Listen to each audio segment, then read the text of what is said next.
ചോദ്യം number 393 Shri K Anslan ചുമതലപ്പെടുത്തിയ പ്രകാരം Shri P Sumod, ബഹുമാനപ്പെട്ട പൊതുമരാമത്ത് വിനോദസഞ്ചാര വകുപ്പ് മന്ത്രി.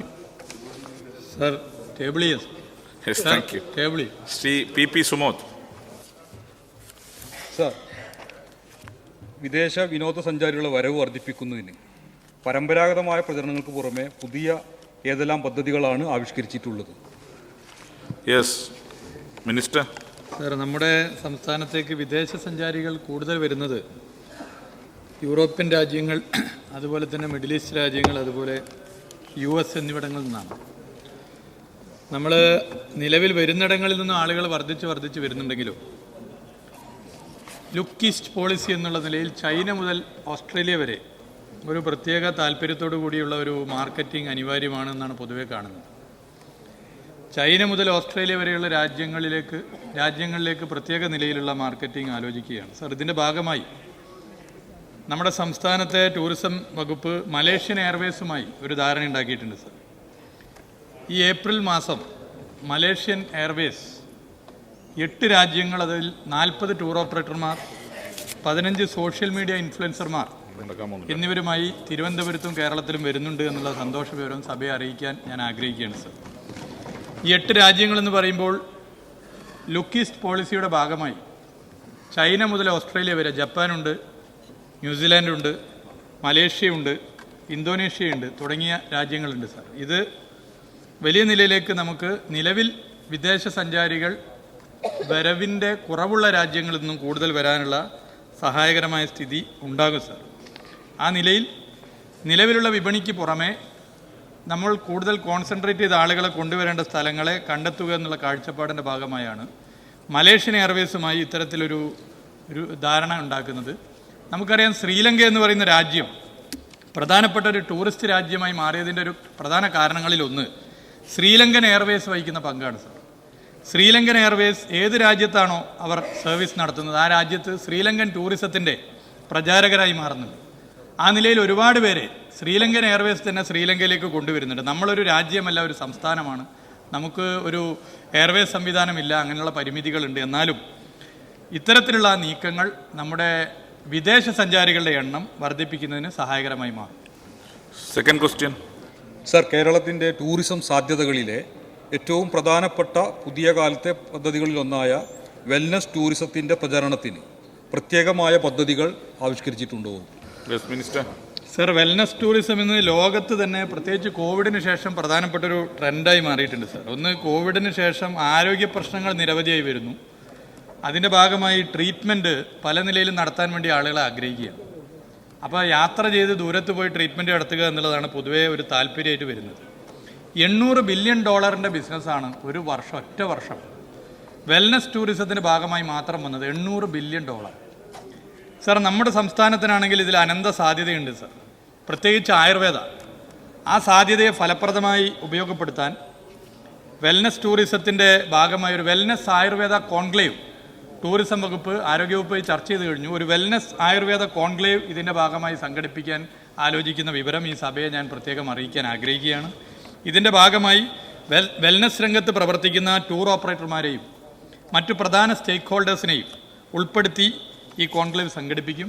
അത് എല്ലാ നിലയിലും നമ്മുടെ സംസ്ഥാനത്തിൻ്റെ പുറത്തുള്ള നമ്മുടെ രാജ്യത്തെ മറ്റു സംസ്ഥാനങ്ങളിൽ നിന്നും മറ്റ് രാജ്യങ്ങളിൽ നിന്നും വെൽനസ് ടൂറിസത്തിൻ്റെ ഭാഗമായി ആളുകൾ കടന്നു വരുന്നതിന് ഏറെ സഹായകരമാകും എന്നുള്ളത് അറിയിക്കാൻ ഞാൻ ആഗ്രഹിക്കുന്നു. Shri doctor K T Jaleel ചുമതലപ്പെടുത്തിയ പ്രകാരം ശ്രീ വി ജോയ്. സർ, ഈ മൈസ് ടൂറിസം കേരളത്തിൻ്റെ സാധ്യതയായി വളരുകയാണ്. മൈസ് ടൂറിസത്തിലേക്ക് വൻകിട കമ്പനികളെ ആകർഷിക്കുവാൻ പ്രത്യേക പ്രചാരണം നടത്തുമോ? വർക്കലയെ അതിൽ കൂടി ഉൾപ്പെടുത്തുമോ? വർക്കലയുടെ ടൂറിസം സെൻ്ററാണ് ഏറ്റവും വലിയൊരു ടൂറിസ്റ്റ് ഡെസ്റ്റിനേഷനാണ് വർക്കല. അവിടെ ക്ലിഫ് സംരക്ഷണം കൂടി ശ്രദ്ധിക്കുമോ? Yes minister. സർ, കോവിഡിന് ശേഷം കണ്ടൊരു പുതിയ ട്രെൻഡാണ് സർ ഈ മൈസ് ടൂറിസം. നമ്മുടെ സർക്കാർ ഇക്കാര്യത്തിൽ വളരെ നേരത്തെ തന്നെ ചില ആലോചനകൾ നടത്തിയിട്ടുണ്ട്. Sir, meetings, incentives, conferences, exhibitions, ഇങ്ങനെ ഈ മൈസ് ടൂറിസത്തിൻ്റെ പ്രത്യേകതയുടെ ഭാഗമായി ലോകത്തിൻ്റെ വിവിധ ഭാഗങ്ങളിൽ നിന്നും മീറ്റിംഗ് നടത്താനും കോൺഫറൻസുകൾ സംഘടിപ്പിക്കാനും എക്സിബിഷൻ നടത്താനും ഒക്കെയായി പല രാജ്യങ്ങളിലേക്കും പോവുകയാണ്. ഇത് നമുക്ക് ഏറ്റവും സാധ്യതയുള്ളതാണ്. ഇതിൻ്റെ ഭാഗമായി ഇപ്പോൾ തന്നെ ടൂറിസം വകുപ്പ് എടുത്തൊരു തീരുമാനമുണ്ട്. ഈ 2025 കൊച്ചിയിൽ വെച്ച് മൈസ് ടൂറിസത്തെ മാത്രം ലക്ഷ്യമിട്ടുകൊണ്ട് ഒരു വലിയ കോൺക്ലേവ് സംഘടിപ്പിക്കാനാണ് അതിൻ്റെ നീക്കങ്ങൾ ആരംഭിച്ചു കഴിഞ്ഞു. ടൂറിസം ഇൻഡസ്ട്രിയാണ് അതിന് നേതൃത്വം കൊടുക്കുന്നത്. ടൂറിസം ഇൻഡസ്ട്രി നേതൃത്വം കൊടുക്കുമ്പോൾ കേരള ട്രാവൽ മാർട്ട് തന്നെ അതിൻ്റെ നേതൃത്വപരമായ പങ്ക് വഹിക്കുന്നുണ്ട് സാർ. അതിൽ വർക്കല നമുക്ക് വലിയ സാധ്യതയുള്ള ഒരു ടൂറിസ്റ്റ് കേന്ദ്രമാണ് മൈസ് ടൂറിസത്തിന്. അത് നമുക്ക് ഫലപ്രദമായി വർക്കലയെ നമ്മുടെ രാജ്യത്തെ ഏറ്റവും പ്രധാനപ്പെട്ട മൈസ് ടൂറിസ്റ്റ് കേന്ദ്രമാക്കി മാറ്റാനുള്ള എല്ലാ ശ്രമവും ടൂറിസം വകുപ്പ് വഹിക്കുമെന്നുള്ളത് അറിയിക്കുക. Shri PP Chittaranjan. Sir, tourism രംഗത്ത് കേരളം നല്ല പുരോഗതി കരസ്ഥമാക്കുന്ന ഒരു കാലമാണ്. ബഹുമാനപ്പെട്ട ടൂറിസം മന്ത്രിയെ ഞാൻ പ്രത്യേകം അഭിനന്ദിക്കുക. സാർ, എൻ്റെ ചോദ്യം ഈ ബീച്ച് ടൂറിസവുമായി ബന്ധപ്പെട്ടുകൊണ്ട് നമുക്കതിൻ്റെ നവീകരണ പ്രവർത്തനങ്ങൾ നടപ്പിലാക്കാൻ കഴിയാത്ത വലിയ സാങ്കേതിക പ്രയാസങ്ങൾ നേരിടുകയാണ്. Alappuzha beach, Omanappuzha beach, Marari beach തുടങ്ങിയ ബീച്ചുകൾക്ക് വേണ്ടി ബഡ്ജറ്റിൽ ഫണ്ട് വെച്ചിട്ടുണ്ട്, MLA ഫണ്ട് വെച്ചിട്ടുണ്ട്. പക്ഷേ ഒന്നും നടത്താൻ കഴിയാത്ത നിലയിൽ CRZ അടക്കമുള്ള ഒത്തിരി സാങ്കേതിക പ്രശ്നങ്ങൾ നിലനിൽക്കുകയാണ്. എങ്ങനെ ഇതിനെ മുറിച്ച് കടക്കാൻ കഴിയും എന്നതിനെ സംബന്ധിച്ച് ഗവൺമെൻറ് ആലോചിക്കുന്നു. സർ, ഇന്ത്യയിൽ സഞ്ചാരികൾക്ക് ഏറ്റവും താല്പര്യപ്പെടാവുന്ന ബീച്ചുകളുള്ളൊരു സംസ്ഥാനം കേരളമാണെന്ന് നിസ്സംശയം നമുക്ക് പറയാൻ വേണ്ടി സാധിക്കും സർ. അതിന് വേണ്ട മറ്റ് സംവിധാനങ്ങൾ ഒരുക്കുക എന്നുള്ളതാണ് പ്രധാനപ്പെട്ട ഒരു ഉത്തരവാദിത്വം. അതിൽ ഒന്ന് അഡ്വഞ്ചർ സ്പോർട്സ്, വാട്ടർ സ്പോർട്സ് ഒക്കെ വർദ്ധിപ്പിക്കുക എന്നുള്ളതാണ് സർ. കേരളത്തിലെ ബീച്ച് ടൂറിസം ഇന്ന് നേരിടുന്ന 2 പ്രതിസന്ധികൾ. ഒന്ന് ബഹുമാനപ്പെട്ട MLA ശ്രീ ചിത്തരഞ്ജൻ ഇവിടെ ചൂണ്ടിക്കാട്ടി CRZുമായി ബന്ധപ്പെട്ട ചില പ്രശ്നങ്ങൾ. 2 അനാവശ്യ വിവാദങ്ങളാണ് സർ. അനാവശ്യ വിവാദങ്ങൾ നേരത്തെ സഭയിൽ ചർച്ച ചെയ്തിരുന്നു. നമ്മൾ പുതിയൊരു പദ്ധതി വാട്ടർ സ്പോർട്സിൻ്റെ ഭാഗമായി വന്നാൽ അതുമായി ബന്ധപ്പെട്ട് ഉയർന്നു വരുന്ന അനാവശ്യമായ വിവാദങ്ങൾ, അത് ഇന്ത്യയിലെ മറ്റു ചില സംസ്ഥാനങ്ങളിലെ ബീച്ച് ടൂറിസം കൊണ്ട് മുന്നോട്ട് പോകുന്ന ചില ലോബികളുടെ കൂടി താല്പര്യം അതിൻ്റെ പിന്നിലുണ്ട്. രണ്ടാമത്തെ ഒരു പ്രശ്നം CRZ ആണ് സർ. കേന്ദ്ര നിയമമാണ്, നമുക്കറിയാം. ബഹുമാനപ്പെട്ട കേന്ദ്രമന്ത്രിയുമായി ഈ വിഷയം ചർച്ച ചെയ്തിട്ടുണ്ട്. അപ്പോൾ കേന്ദ്ര ടൂറിസം മന്ത്രി തന്നെ ഇതുമായി ബന്ധപ്പെട്ട കേന്ദ്ര വകുപ്പ് മന്ത്രിയുമായി ചർച്ച ചെയ്തുകൊണ്ട് ഒരു ഡൽഹിയിൽ തന്നെ ഇതുമായി ബന്ധപ്പെട്ട് ഉടനെ ഒരു മീറ്റിംഗ് വിളിച്ചു ചേർക്കാം എന്ന് പറഞ്ഞിട്ടുണ്ട്. കേരളത്തിലെ ബീച്ച് ടൂറിസത്തിൽ നമുക്ക് ചില പ്രതിസന്ധികളെ മാറ്റാൻ വേണ്ടി CRZ വിഷയവുമായി ബന്ധപ്പെട്ട് എന്തൊക്കെ ഇളവുകൾ വരുത്താനാകുമെന്നുള്ളത് ഈ ചർച്ചയിലൂടെ യാഥാർത്ഥ്യത്തിലേക്ക് എത്തിക്കാനാകുമെന്നാണ് കാണുന്നത്. അതിൽ തീർച്ചയായിട്ടും ആലപ്പുഴ ബീച്ചും പ്രധാന നിലയിൽ കേരളത്തിലെ ബീച്ച് ടൂറിസവുമായി ബന്ധപ്പെട്ട് മുന്നിൽ തന്നെ ഉണ്ടാകുമെന്നുള്ളത് സഭയെ അറിയിക്കുകയാണ്. ശ്രീ A. രാജ, പെട്ടെന്ന്.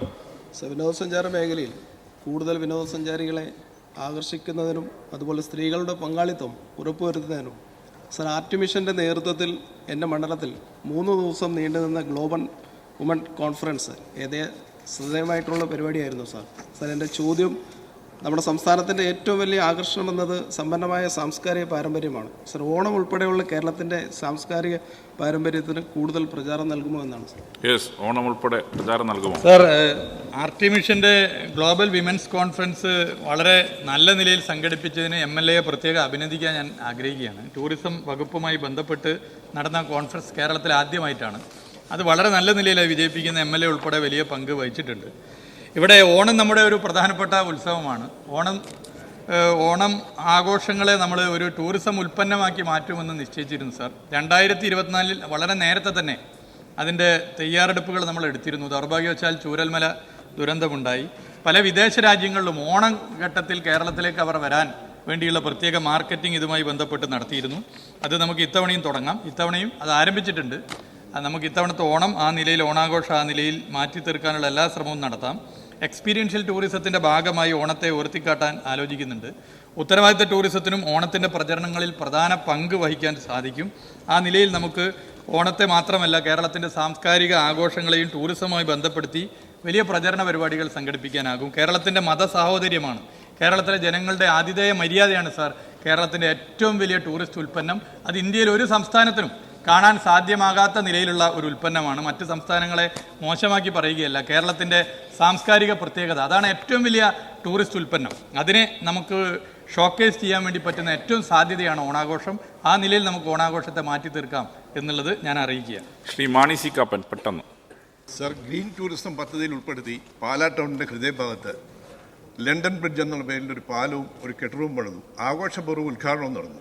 ഈ 5 വർഷമായിട്ട് അവിടെ പാമ്പും കാടും പിടിച്ച് സാമൂഹ്യ വിരുദ്ധരുടെ താവളമായത് മാറിയിരിക്കുകയാണ്. ഇത് അങ്ങയുടെ ശ്രദ്ധയിൽപ്പെട്ടിട്ടുണ്ടോ? മിനിസ്റ്റർ. സാർ, അത് പരിശോധിച്ച് ഇടപെടാം സാർ. ശ്രീ രാഹുൽ മാങ്കൂട്ടം. ബഹുമാനപ്പെട്ട മന്ത്രി ഇപ്പോൾ പറഞ്ഞതുപോലെ കേരളത്തിൻ്റെ ഏറ്റവും വലിയ പ്രത്യേകത കേരളത്തിൻ്റെ ചോദ്യത്തിലേക്ക് സാംസ്കാരികമായ തനിമയാണ്. അപ്പം കൾച്ചറൽ ടൂറിസം കേരളത്തെ സംബന്ധിച്ചിടത്തോളം വലിയ സാധ്യതയുള്ളതാണ്. പ്രത്യേകിച്ച് പാലക്കാട് കൽപ്പാത്തി പോലെയുള്ള സ്ഥലങ്ങളെ ബന്ധിപ്പിച്ചുകൊണ്ടൊരു കൾച്ചറൽ ടൂറിസം പദ്ധതി ആവിഷ്കരിക്കാൻ ഉദ്ദേശിക്കുന്നുണ്ടോ സർക്കാർ? അതോടൊപ്പം തന്നെ കേരളത്തിൻ്റെ ഭക്ഷണത്തനിമ ഒരു ഫുഡ് എക്സ്പ്ലോറിംഗ് ടൂറിസം KSRTCയുടെ കൂടെ സഹായത്തോട് കൂടിയിട്ട് ചെയ്യുവാൻ എന്തെങ്കിലും പദ്ധതികൾ വകുപ്പ് ആലോചിക്കുന്നുണ്ട്?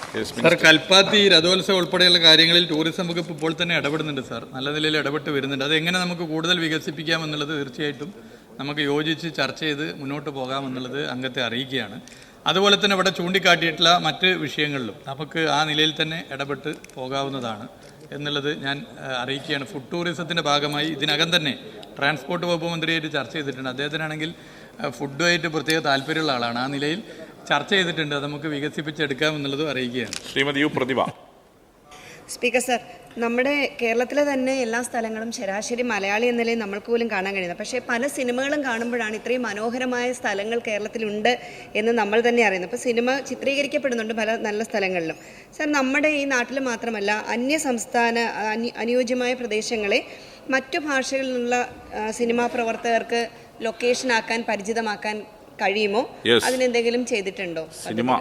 സർ, സിനിമ ടൂറിസം നമ്മൾ ഇത്തവണ പുതുതായി കൊണ്ടുവന്ന ഒരു പദ്ധതിയാണ് സാർ. ബഹുമാനപ്പെട്ട സാംസ്കാരിക വകുപ്പ് മന്ത്രി എൻ്റെ അടുത്തിരിക്കുന്നുണ്ട്. അദ്ദേഹവുമായി നേരത്തെ 2 തവണ ചർച്ച ചെയ്തതാണ്. 2 നിലയിലാണ് സിനിമ ടൂറിസത്തെ കാണുന്നത്. ഒന്ന്, മലയാള സിനിമകൾ ഉൾപ്പെടെ അതുപോലെ മറ്റ് നിലവിൽ ഷൂട്ട് ചെയ്ത സിനിമകൾ. ആ ഷൂട്ട് ചെയ്ത സിനിമകളുടെ ലൊക്കേഷൻ നമുക്കൊരു നൊസ്റ്റാൾജിക് അനുഭവം നൽകുന്നതാണ്. പല സിനിമകളും നമ്മളതിൻ്റെ പാട്ട് ചെറുപ്പത്തിലുള്ളതും ഇപ്പോഴൊക്കെ കാണുമ്പോഴും ആ ചിത്രീകരിച്ച രംഗങ്ങളിലെ സ്ഥലങ്ങൾ അത് ഇപ്പോഴും നമുക്ക് കാണുമ്പോൾ ഒരു വല്ലാത്ത താല്പര്യമാണ് സാർ. ഇപ്പോൾ താമരശ്ശേരി ചുരം എന്നുള്ള വെള്ളാനകളുടെ നാട് ചിത്രീകരിച്ച ശ്രീ കുതിരവട്ടം പപ്പുവും മോഹൻലാലും ഒക്കെയുള്ള രംഗങ്ങൾ ഇപ്പോഴും നമ്മുടെ മുമ്പിലുണ്ട്. അതിലൂടെ യാത്ര ചെയ്യുമ്പോൾ നമുക്ക് ആ സ്ഥലം ഇങ്ങനെ ഓർത്തോർത്ത് നിൽക്കുന്ന സ്ഥിതിയാണ്. മുമ്പ് നമ്മുടെ ബഹുമാനപ്പെട്ട എൽദോസ് ചൂണ്ടിക്കാട്ടിയ മണിച്ചിത്രത്താഴിലെ കുതിരവട്ടം പപ്പു വെള്ളം എന്ന് പറഞ്ഞ് ചാടുന്ന സ്ഥലം, അതുപോലുള്ള പല വീടുകൾ ഇതൊക്കെയുണ്ട്. അതിൻ്റെ ഭാഗമായിട്ടാണ് കിരീടം പാലം, സിബി മലയിൽ സംവിധാനം ചെയ്ത കിരീടം സിനിമയിലെ പാലം സിനിമാ ടൂറിസത്തിൻ്റെ ഭാഗമാക്കി മാറ്റി ഇപ്പോൾ അതിൻ്റെ ഉദ്ഘാടനം അധികം വൈകാതെ നടക്കാൻ വേണ്ടി പോകുന്നു സാർ. രണ്ടാമത്തെ ഒരു പ്രശ്നം, കേരളത്തിന് പുറത്തുള്ള സിനിമകൾ ഷൂട്ട് ചെയ്യാൻ കേരളത്തിലേക്ക് ആളുകളെ ആകർഷിക്കുക എന്നുള്ളതാണ്. അത് നമുക്കൊരു വലിയ റവന്യൂ കൂടി നൽകുന്നൊരു സ്ഥിതിയാണ്. അതിൻ്റെ ഭാഗമായി ഒരു പ്രത്യേക മാർക്കറ്റിംഗ് സാംസ്കാരിക വകുപ്പ് മന്ത്രിയായിട്ട് ചർച്ച ചെയ്തിട്ടുണ്ട്, നടത്തിക്കൊണ്ട് കേരളത്തിലേക്ക് കൂടുതൽ സിനിമ, കേരളത്തിന് പുറത്തുള്ള സിനിമ. അപ്പോൾ ഉദാഹരണത്തിന് ശ്രീ മണിരത്നത്തിൻ്റെ മുംബൈ ഷൂട്ട് ചെയ്തത് ബേക്കലിലാണ്. ബേക്കൽ MLA ഇവിടെയുണ്ട്. ഒരുപാട് സിനിമകൾ അങ്ങനെ ഷൂട്ട് ചെയ്തിട്ടുണ്ട്, ഗാനരംഗങ്ങൾ ഉൾപ്പെടെ. അതുപോലെയുള്ള സിനിമകൾ ഷൂട്ട് ചെയ്യാൻ വേണ്ടി കേരളത്തിലേക്ക് അവരെ കൊണ്ടുവരാൻ വേണ്ടിയിട്ടുള്ള പ്രത്യേക പദ്ധതി ഞങ്ങൾ ഒരുമിച്ച് ആലോചിച്ച് നടപ്പിലാക്കാനുള്ള ശ്രമത്തിലാണെന്നുള്ളത് സഭയെ അറിയിക്കുക. ശ്രീ ടി മധുസൂദനൻ പെട്ടെന്ന്. സർ, ലോകോത്തര ടൂറിസം ഡെസ്റ്റിനേഷനുകൾ കേരളത്തിൽ വളർന്നു വരികയാണ്. ദേശീയപാത യാഥാർത്ഥ്യമാകുന്നതോടുകൂടി കേരളത്തിലെ എല്ലാ മേഖലയിലേക്കും ആളുകൾക്ക് എളുപ്പത്തിൽ എത്തിച്ചേരാൻ സാധിക്കുന്ന അന്തരീക്ഷമാണ് സമാഗതമായിട്ടുള്ളത്. ഈ ഡെസ്റ്റിനേഷനുകൾ പ്ലാസ്റ്റിക് മുക്തവും വൃത്തിയുള്ളതും നല്ല താമസ സൗകര്യവും ഒരുക്കുന്നതിനാവശ്യമായിട്ട് നടപടികൾ സ്വീകരിക്കും. സാർ, ഇതിന് പ്രത്യേകം ഇടപെട്ടുകൊണ്ടിരിക്കുന്നുണ്ട് സാർ. ഇപ്പോൾ ടൂറിസ്റ്റ് കേന്ദ്രങ്ങൾ നേരിടുന്ന ഒരു പ്രശ്നം വിവിധ വകുപ്പുകളുമായി ബന്ധപ്പെട്ടാണ്. അതിൽ DTPC ഉണ്ട്, തദ്ദേശ സ്വയംഭരണ വകുപ്പുണ്ട്, വിവിധ വകുപ്പുകളുണ്ട്. വകുപ്പുകൾ ഏകോപിപ്പിച്ചുകൊണ്ട് ഇപ്പോൾ നീക്കങ്ങൾ നടക്കുന്നുണ്ട്. പ്രധാനപ്പെട്ട ടൂറിസ്റ്റ് കേന്ദ്രങ്ങളിലൊക്കെ തന്നെ ഡെസ്റ്റിനേഷൻ മാനേജ്മെൻറ്റ് കമ്മിറ്റി DMC രൂപീകരിച്ച് MLA-മാർക്ക് അതിൻ്റെ ചുമതല നൽകിയാൽ എല്ലാ വകുപ്പുകളെ ഏകോപിപ്പിച്ച് മുന്നോട്ട് പോകാമെന്നുള്ളൊരു ആശയം മുന്നോട്ട് വന്നിട്ടുണ്ട്. പല സ്ഥലത്ത് DMC-കളുണ്ട്. പക്ഷേ നമുക്കത് ഒന്ന് ഫലപ്രദമായി നടപ്പിലാക്കാൻ പറ്റുമോ എന്നുള്ളൊരു പരിശോധന നടത്തി ബഹുമാനപ്പെട്ട എല്ലാ അംഗങ്ങളോടും ചർച്ച ചെയ്തുകൊണ്ട് അതിൽ നിലപാട് സ്വീകരിച്ചാൽ കുറേ കൂടി കോർഡിനേഷൻ അതിലുണ്ടാകും എന്നുള്ളതാണ് പൊതുവെ പറയാനുള്ളത്. നമുക്ക് അടുത്ത് തന്നെ അതിലൊരു തീരുമാനം കൈക്കൊള്ളും.